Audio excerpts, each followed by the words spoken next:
Here's how to sign in to TurboTax. So if you already have an account, you can go to turbotax.com or click the affiliate link in the description or top comment down below to get 20% off your tax filing if you do have to pay anything and you can't just file for free on TurboTax.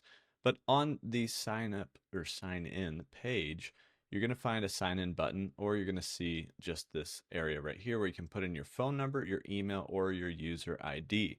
In this case, I'm just going to put in an email, and then you can select Remember Me to make it a little easier the next time you sign in, and then just click Sign In.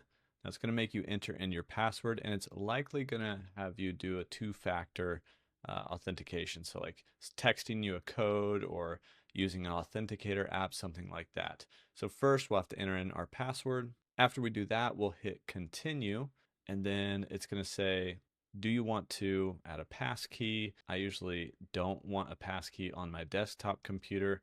I'll skip, and instead, if I need to, I'll verify through my phone number.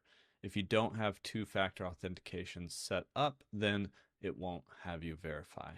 And then you're logged into TurboTax. And if you're just starting your taxes for this year and you want to start with the free version, make sure you uncheck all of these check boxes in the very beginning so that TurboTax doesn't recommend the deluxe or premium product. Instead, it just recommends the free product. And you would continue and then say, answer one of these questions about filing taxes. Maybe you didn't file last year, you could say that, or you file your own taxes, hit continue, and just move on.